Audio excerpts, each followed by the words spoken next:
오늘 우리에게 주시는 하나님의 말씀 사무엘상 16장 1절에서 12절까지입니다.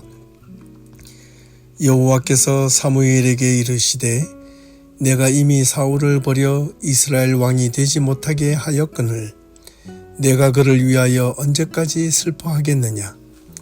너는 뿔에 기름을 채워 가지고 가라. 내가 너를 베들레헴 사람 이새에게로 보내리니 이는 내가 그들 아들 중에서 한 왕을 보았느니라 하시는지라. 사무엘이 이르되 내가 어찌 갈 수 있으리이까. 사울이 들으면 나를 죽이리이다 하니 여호와께서 이르시되 너는 암송아지를 끌고 가서 말하기를 내가 여호와께 제사를 드리러 왔다 하고 이새를 제사에 청하라. 내가 네게 행할 일을 가르치리니 내가 네게 알게 하는 자에게 나를 위하여 기름을 부을지니라. 사무엘이 여호와의 말씀대로 행하여 베들레헴의 이름에 성읍 장로들이 떨며 그를 영접하여 이르되 평강을 위하여 오시나이까. 이르되 평강을 위함이니라. 내가 여호와께 제사하러 왔으니 스스로 성결하게 하고 와서 나와 함께 제사하자 하고 이새와 그의 아들들을 성결하게 하고 제사에 청하니라. 그들이 오매 사무엘이 엘리압을 보고 마음에 이르기를 여호와의 기름 부으실 자가 과연 주님 앞에 있도다 하였더니 여호와께서 사무엘에게 이르시되 그의 용모와 키를 보지 말라. 내가 이미 그를 버렸노라. 내가 보는 것은 사람과 같지 아니하니 사람은 외모를 보거니와 나 여호와는 중심을 보느니라 하시더라. 이새가 아비나답을 불러 사무엘 앞을 지나가게 하매 사무엘이 이르되 이도 여호와께서 택하지 아니하셨느니라 하니 이새가 산마로 지나게 하매 사무엘이 이르되 이도 여호와께서 택하지 아니하셨느니라 하시니라. 이새가 그의 아들 7을 다 사무엘 앞으로 지나가게 하나 사무엘이 이새에게 이르되 여호와께서 이들을 택하지 아니하셨느니라 하고 또 사무엘이 이새에게 이르되 내 아들들이 다 여기 있느냐. 이새가 이르되 아직 막내가 남았는데 그는 양을 지키나이다. 사무엘이 이새에게 이르되 사람을 보내어 그를 데려오라. 그가 여기 오기까지는 우리가 식사 자리에 앉지 아니하겠노라. 이에 사람을 보내어 그를 데려오매 그의 빛이 붉고 눈이 빼어나고 얼굴이 아름답더라. 여호와께서 이르시되 이가 그니 일어나 기름을 부으라 하시는지라. 아멘. 안녕하십니까. 박세정 목사입니다. 변함없이 수요 말씀 시간에 하나님의 은혜가 우리 모든 예배 성도님들의 삶 가운데 함께할 수 있기를 간절히 소원합니다. 오늘은 새로운 왕의 의미라는 제목으로 함께 말씀을 나누어 볼까 합니다. 지난 2주 동안 이스라엘 왕에 대한 내용을 설명드리고 있었습니다.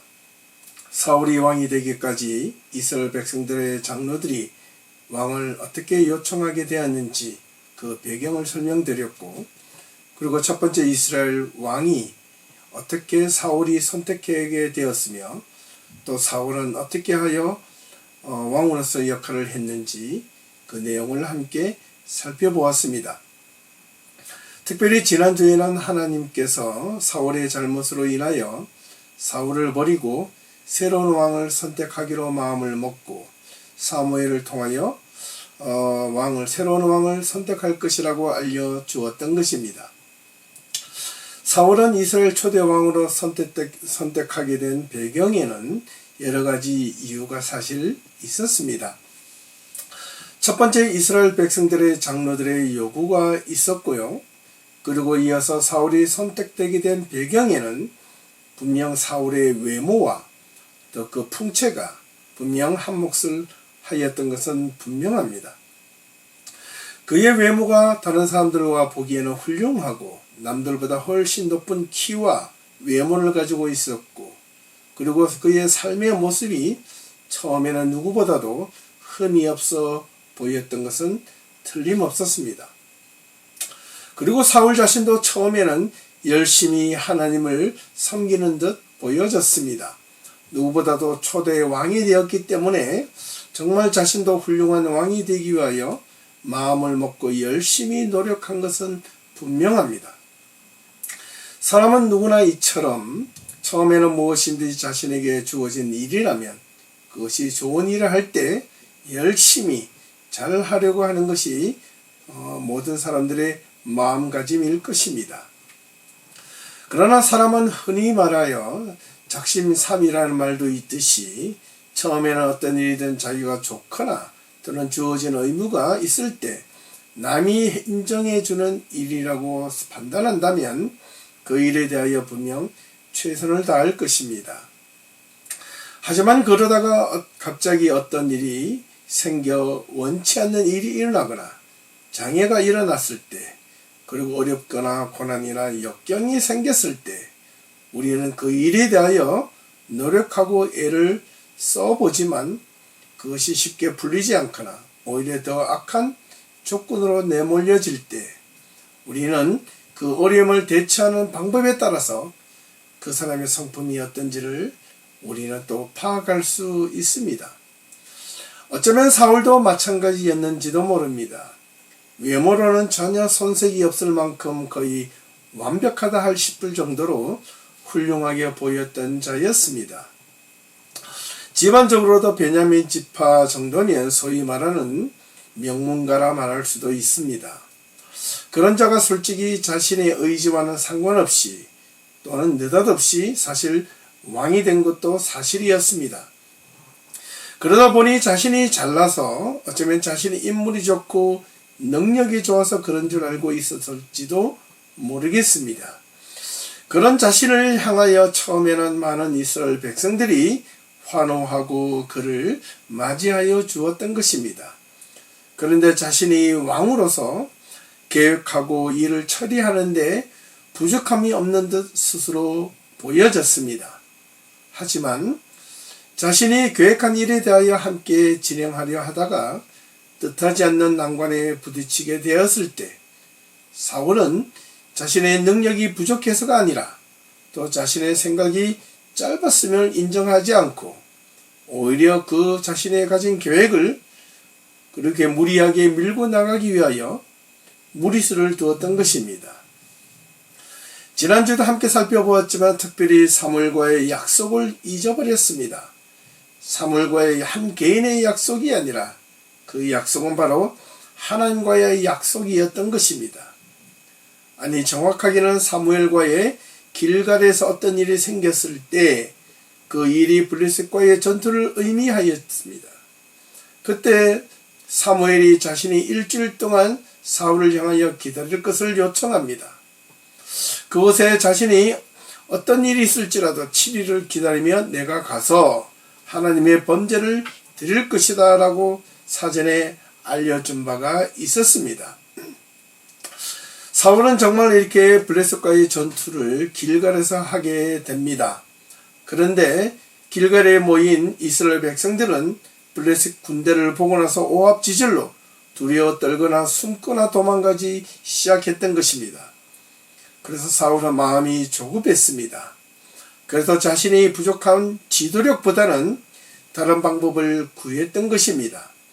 행여 하나님께 번제한 것이 없어서 그렇게 된 것이냐고 노심초사하며 사실 일주일 동안 그가 생각했던 사무엘과의 약속이 떠올라서 정말 일주일 동안 열심히 인내하며 백성을 다독거리며 사울은 기다렸습니다. 그런데 일주일이 지나도 사무엘이 이 사울 자신에 있는 길갈로 찾아오지 않았던 것입니다. 그래서 사울은 이 사무엘이 오지 않자 정말 사울은 마음이 더 조급해졌습니다. 그래서 어떻게 했습니까? 사무엘이 오지 않았다는 것을 깨닫고 어떻게 일주일 동안 열심히 기다렸지만 그러나 그 기다림에도 불구하고 일주일 동안 이전에 오지 않았습니다. 그래서 사울은 이렇게 생각했습니다. 하는 수 없이 자신이 대신 누구를 사무엘을 대신하여 하나님께 번제와 화목제물을 드리면 이 전쟁에서 승리할 수 있을 것이라는 나름대로의 생각을 가졌고, 이 번제로 말미암아 이렇게 패배가 짙어져 버리고 사기가 저하로 떨어진 이스라엘 백성들의 마음을 다시 되잡을 줄 알았던 모양입니다. 사실 이런 자신의 부활을 보고 사울은 어떤 생각이 들었을까요? 정말 어떻게 보면 기가 막혔을 겁니다. 사울이 어떻게든 이를 대처할 방법을 찾아야만 했고, 그래서 생각난 것이 다름 아닌 바로 번제였던 것입니다.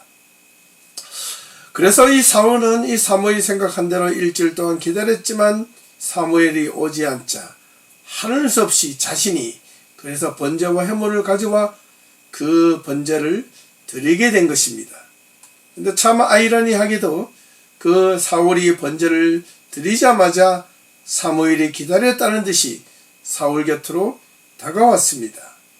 그런데 참으로 놀라운 것은 이러한 내용을 두고 사울은 사무엘에게 하소연합니다.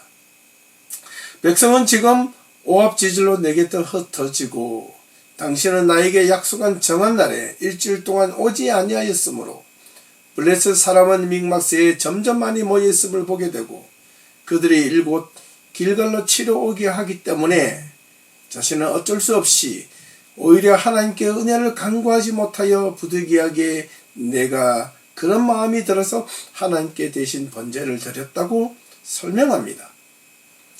어떻게 보면 그것을 이해해 줄 만도 합니다.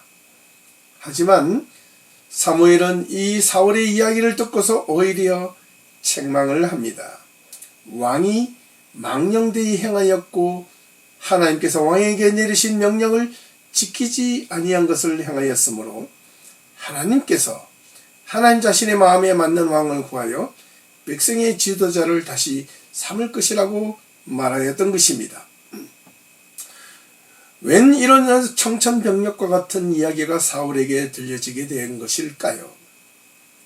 도대체 사울에게 잘못한 것이 무엇이었길래 하나님께서는 사울을 버리고 하나님의 마음에 드는 사람을 다시 선택하시겠다고 말씀하신 것일까요? 사실 겉으로 보기에는 사울은 사무엘과의 7일이라는 이 시간적 약속을 분명 지켰습니다. 그 외형적 약속을 지키지 못한 자는 사울이 아니라 분명 사무엘이었습니다. 사무엘이 사울과의 약속을 지키지 않았던 것입니다.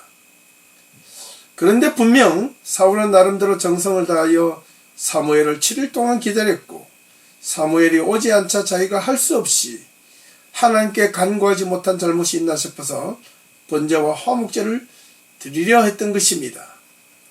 실제로 사울은 그런 마음이었습니다. 그런데 무슨 잘못을 사울이 도대체 저질렀던 것일까요?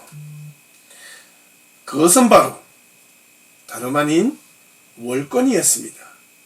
사울은 나름대로 최선을 다하여 이스라엘 백성들의 사기를 올리고 싶었고 어떻게든 이 블레셋과의 전쟁에서 승리하고 싶었던 것입니다. 이런 마음은 누구나 바라는 바일 것입니다. 그런데 문제는 자신이 왕이라는 그 힘을 가지고 월권을 행했던 것입니다. 자신이 가지고 있는 그 월권이 특별히 하나님 앞에서는 얼마나 큰 죄가 된다는 것을 사울은 알지 못했던 것입니다. 아니 알았을지라도 아마 분명 이해해 주시고 용납해 주실 거라고 오히려 스스로를 믿었는지도 모릅니다. 이것이 오히려 하나님 앞에는 무엇이고 영광이고 오히려 이스라엘 백성들을 위하는 길이라고 또한 자신이 왕으로서 해야 할 의무와 책무의 길, 최선의 길이라고 생각했는지도 모릅니다. 사실 약속을 지키지 않았던 것은 앞서 언급했지만은 누구였다고요? 사무엘이었습니다. 만약에 사울이 사무엘과 약속한 7일을 기다리면서 사무엘이 그 이전에 왔다면 사울은 분명 번제와 화목제물을 드리지 않았을 것입니다. 그런데 그런 위기 속에서도 사울은 7일이 지나도 사무엘이 사울에게 찾아오지 않아도 사울은 하나님이 지정한 제사장만이 드려야 하는 그 번제와 화목제물을 사울이 함부로 드렸던 것은 오히려 하나님의 마음을 더욱 불편하게 하였는지도 모릅니다. 아니 어쩌면 사울의 마음을 들떠보기 위하여 자신의 월권을 행하나 행하지 않나 그것을 시험하시기 위하여 사무엘을 일주일 동안 그 이상으로 보내지 않았는지도 모릅니다. 이런 의견에 상당한 두 차이가 이 제물을 놓고 번제를 놓고 판이하게 달라진 생각을 가질 수 있습니다. 그렇게 사무엘이 7일 동안 오는 것을 기다려도 오지 않자 사울은 하는 수 없이 자기가 행한 일이 부득이하게 최선을 다하여 하는 일이라고 스스로를 위안하며 하나님을 향하여 월권적인 행위를 사울은 서스름없이 행하게 된 것입니다. 그렇게 행한 번제의 최종 목적이 무엇이었을까요? 진정 하나님을 향한 번제였을까요? 아닙니다. 두 가지 이유입니다. 그 첫 번째는 하나님을 이용하여 자신의 전쟁의 승리를 위한 도구로 생각했던 것이고, 두 번째는 이스라엘 백성들의 사기를 올려서 전쟁에서 이기고 싶었던 사울의 마음이 훨씬 더 컸던 것입니다. 우리는 이러한 사실들을 솔직하게 우리의 삶 가운데서도 얼마든지 찾아볼 수 있다는 것을 우리는 기억해야 합니다.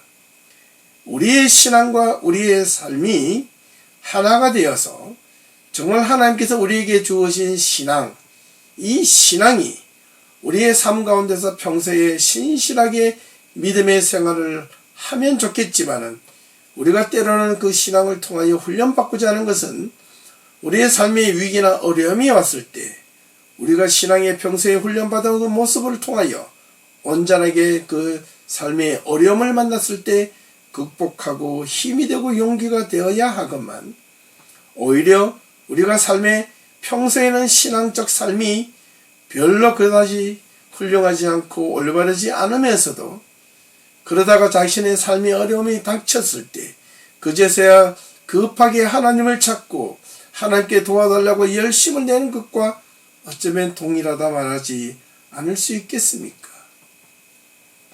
오히려 적반하장으로 사무엘은 사울의 행동을 책망하고 심지어는 하나님께서 사울의 행동 때문에 사울을 버리고 하나님의 마음에 합당한 자를 세우시겠다고 말씀하신 것처럼 들려지지만은 실제로는 그 이면에는 사울의 모습이 바로 자신의 이기적인 그런 욕심과 욕망이 하나님 앞에 번제를 드리는 것에 더 크게 사용되어졌다는 사실을 우리는 기억해야 하겠습니다.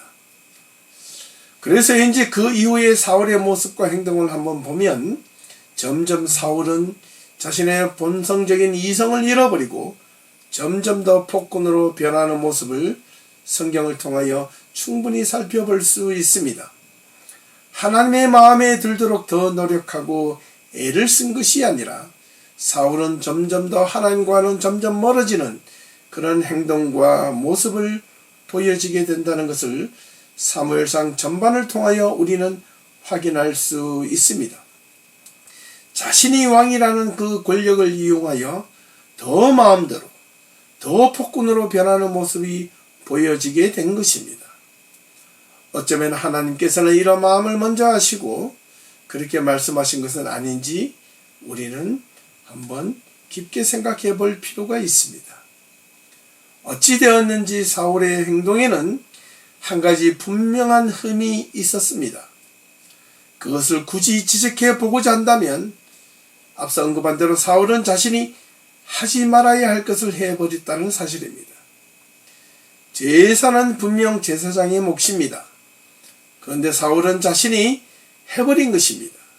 사울이 늦게오든 오지 않든 자신이 해서는 안 될 것은 어떻게 해서든 하지 말아야 한다는 것을 오늘 이 내용을 통하여 다시 한번 더 분명하게 알려주고 있습니다. 그런데도 사울은 그 선을 어떻게 넘어버린 것입니다. 자신의 개인의 목적을 위하여 겉으로는 이스라엘 백성들의 승리, 이스라엘의 승리를 위하여 한다지만 실제로는 사울 자신의 개인적인 욕망과 욕심이 더 컸던 것이고 하나님을 이용하여 자신의 전쟁에서 승리하고자 했던 마음이 사실은 더 컸다는 것을 우리는 그 이면을 찾아 충분히 알 수 있습니다. 과연 이 전쟁에서 이스라엘의 백성들이 블레셋과의 모습을 보고 하나님 앞에 번제를 드리지 못해서 이스라엘 백성들이 두려워해서 숨어버리고 도망가고 그렇게 사이가 저하가 되었을까요? 그것이 아니지 않습니까? 우리는 이런 현실 앞에서 오히려 사울과 같은 착각이나 잘못된 생각을 할 수 있다는 것 또한 기억해야만 합니다. 사울의 잘못된 생각과 행동이 어쩌면 우리의 삶 가운데서도 얼마든지 유사하게 일어날 수 있다는 것입니다. 이스라엘 백성들의 사기가 꺾이고 두려워 도망가거나 숨어버렸던 가장 큰 이유는 어쩌면 자신보다 더 크게 보여지는 블레셋 사람들의 모습 때문이었습니다. 그리고 준비되지 못하는 이스라엘 백성들의 전쟁에 대한 준비였던 것입니다. 사울은 자신만 믿고 따라오면 무조건 이길 줄 알았던 모양입니다. 그런데 상황이 자신의 의도대로 쉽게 흘러가지 않았습니다. 자신을 따르는 이스라엘 백성들의 모습은 그야말로 오합지졸이었던 반면 블레셋 군대의 모습은 일사불란하게 잘 정비되고 훈련된 군대의 모습이었던 것입니다. 사울은 어쩌면 이런 모습을 보고 자신도 당황했을 것입니다. 이건 분명 백전백패일 수 있다라고 말입니다. 그래서 사울은 자신이 할 수 있는 현실적인 대안은 아무것도 없어서 그래서 하나님의 도움을 빌어서라도 이 전쟁에서 승리하고 싶었는지도 모릅니다. 어쩌면 우리도 이런 비슷한 상황에 직면했을 때 하나님의 힘을 빌어서라도 우리의 삶에 문제가 있고 행여 내가 준비되지 못하고 잘못하였음에도 불구하고 그 잘못과 준비되지 못한 자신을 먼저 탓하고 그것을 다시 고치고 노력하기보다는 오히려 그냥 하나님의 힘을 빌어서 그 상황을 모면하거나 반전시키려 하는 그런 신앙의 모습이 있다면 우리의 신앙을 깊게 다시 한 번 더 온전하게 돌아볼 수 있어야 하겠습니다. 우리가 분명 어렵고 힘이 들 때 하나님을 도움을 바라는 것은 잘못된 것은 아니지만 우리의 마음의 의도와 행동이 잘못되었음에도 불구하고 오히려 그것을 모면하기 위하여 하나님의 도움을 바라는 것이라면 하나님께서 그 바람과 도움을 요청하였을 때 정말로 도와주실 수 있을까요? 그렇다면 그 하나님은 정의의 하나님, 참된 진리의 하나님이 아니라 오히려 불의의 하나님일 가능성이 있습니다. 그러므로 우리는 우리 스스로의 여러 신앙관을 가지고 있지 않는지, 내가 필요할 때마다 내 입에 맞는 신앙을 가지려고 한 것은 아닌지, 우리는 분명 깊게 돌아보고 우리 스스로를 성찰할 수 있어야 하겠습니다. 사울은 아무리 자신이 왕일지라도 어찌되었든 이유야 어찌되었든 간에 하지 말아야 할 행동을 해버렸던 것입니다. 특별히 하나님과의 관계에 있어서 말입니다. 때로는 우리도 우리의 삶의 어려움이나 역경을 만났을 때 겉으로는 안 그런 척하겠지만 하나님을 이용하여 또는 좋게 말하면 하나님의 도우심으로 그 상황을 어떻게든 모면하려고만 한다면 그 모든 상황을 다 알고 계시는 하나님이신데 하나님께서 그 사람의 마음을 과연 모르실까요? 그것을 도와주실 리 저는 만무하다고 생각합니다. 그러면 하나님의 진정한 도움을 받기 위해서 우리가 해야 할 행동이 무엇입니까? 우리가 어려움이나 고난에 주어졌을 때 그 고난과 어려움이 정말 내가 잘못으로 인하여 얻어진 것이라면 몰래 내 잘못된 행동을 고치고 내가 빨리 그 길로부터 돌이키는 것입니다. 그래야 하나님이 도와주실 수 있고요. 정말로 내가 잘못한 것이 아닌데 나에게 주신 고난이 있다면 하나님은 분명 그 가운데 간구하고 기도하는 자들에게 그에 대한 적절한 해결책을 주실 줄로 믿습니다. 이것이 바로 신앙이어야 하고 우리의 믿음이어야 한다는 사실을 우리는 결코 잊어서는 안 되겠습니다. 자, 이제 어느 정도 이 내용을 이해하였다면 이제 오늘의 주제인 새로운 왕의 의미에 대하여 마지막으로 오늘 본문을 통하여 함께 살펴보고 말씀을 마치도록 하겠습니다. 하나님께서는 사무엘을 통하여 새로운 왕을 선택하시고자 하시는 그 마음을 내피셨을 때 사무엘은 새로운 왕을 찾으러 다닙니다. 그때 하나님께서 유다 베들레헴 이새의 집으로 하나님께서 사무엘을 가라고 보내기로 마음을 먹고 사무엘을 보냅니다. 그렇게 사무엘은 이새의 집에 도착합니다. 그리고 이새의 아들들을 모두 불러 모으게 합니다. 이새에겐 총 8명의 아들이 있었습니다. 이새는 그중 7명의 아들을 불렀습니다. 그래서 사무엘 앞에 한 명 한 명 소위 말하는 검정을 불러서 검정을 받게 합니다. 이새의 첫 번째 아들은 엘리압을 보고 순간 사무엘은 그만 마음에 들었는지 16장 6절 말씀에 보니 여호와의 기름 부으실 자가 바로 주님 앞에 있도다, 바로 여기 있다라고 성급히 그를 지정해 버리고자 했던 것입니다. 이때 하나님은 사무엘에게 이렇게 말씀하십니다. 기름 부을 자가 거기에 있지 않다. 그의 용모와 키를 보지 말라. 내가 이미 그를 아우시겠다. 그를 버렸노라.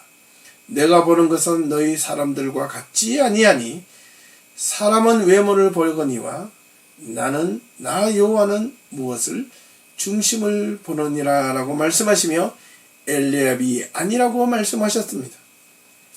사무엘은 이전 사울을 선택하고자 했던 방식대로 그렇게 선출하고자 했던 것은 아니었는지도 모릅니다. 아마 엘리압이 외모나 풍채가 남들에게 느껴졌던 것 같습니다. 하지만 하나님의 선택 방법은 그 엘리압이 아니었다는 것입니다.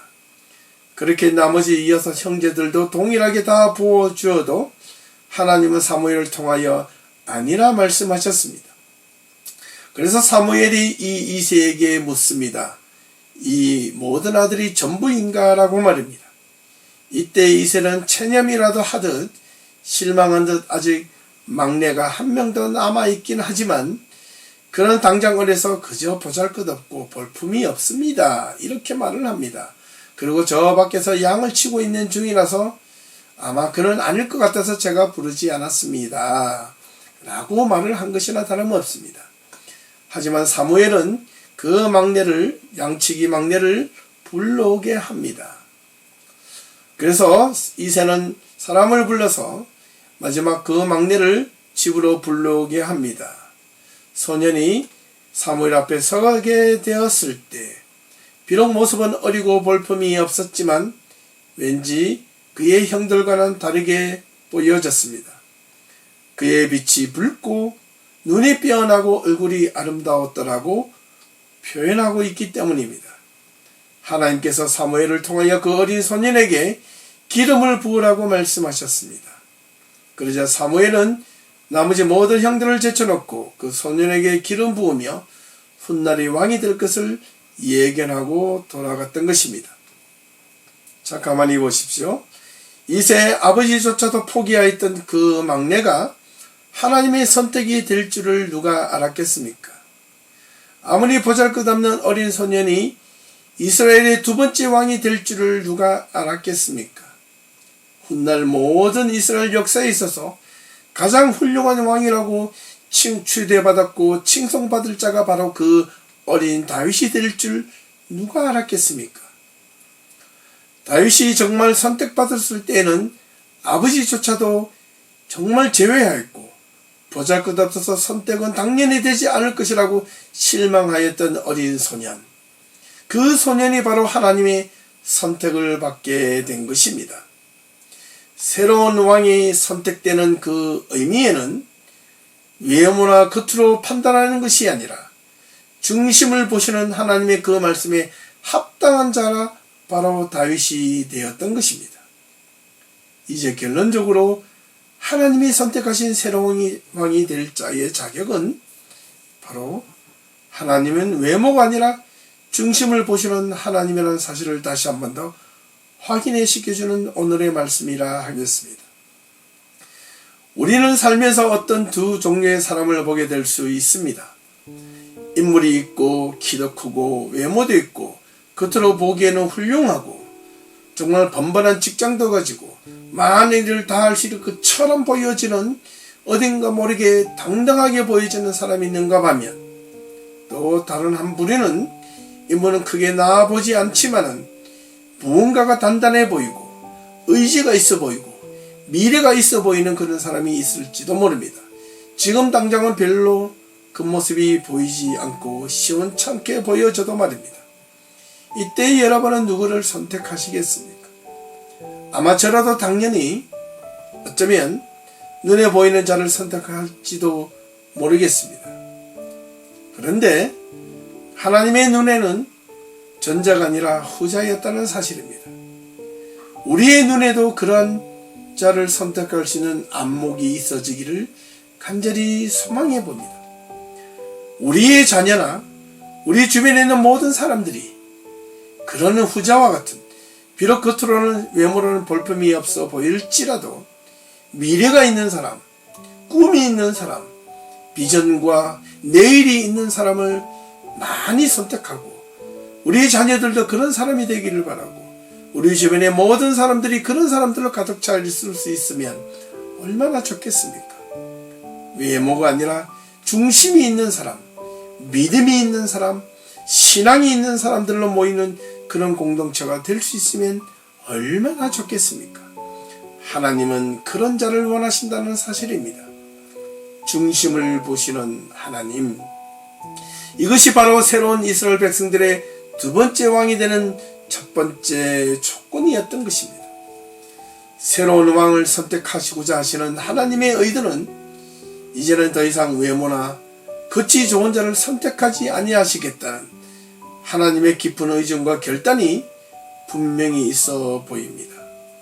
아니, 원래 하나님께서는 처음부터 중심을 보시는 하나님이셨습니다. 그런데 왜 사울을 선택했을까요? 그것은 바로 이스라엘 백성들이 그렇게 원했기 때문에 그것을 그냥 들어주었던 것입니다. 사랑하는 예비교회 성도 여러분, 우리의 신앙과 우리의 믿음, 우리가 무엇을 진정 쫓아가며 신앙을 가져야 될지 오늘 이 말씀을 통하여 우리에게 주는 시사하는 바가 너무나도 크다 하겠습니다. 우리가 지금부터 살아가는 삶의 모든 모습들이 중심을 보시는 하나님의 그 심정을 읽으며 살아가는 신앙의 모습이 있어지기를 간절히 소원해 봅니다.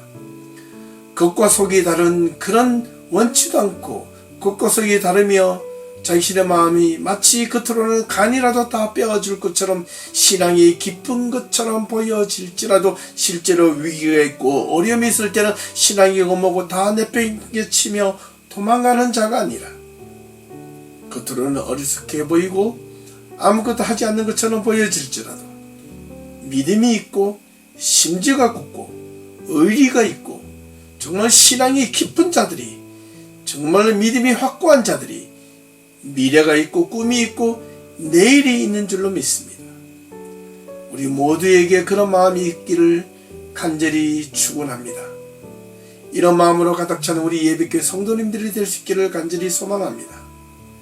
이런 어떤 심지가 굳은 사람, 중심이 분명하고 확고하며 믿음으로 올바른 신앙으로 가득 찬 성도들의 삶이 우리 모든 예비교회 성도님들의 삶이 되기를 바라며 우리 예배 공동체를 통하여 더욱더 힘이 있고 기쁨과 즐거움의 삶, 신앙의 삶이 될 수 있기를 간절히 소망하며 오늘 말씀을 마치도록 하겠습니다. 남은 한 주간도 주님의 은혜 가운데 기쁨의 삶이 되기를 바라고 믿음의 중심을 놓치지 않는 성도들이 될 수 있기를 간절히 소망하며 마지막 인사를 드리겠습니다. 감사합니다. 수고하셨습니다.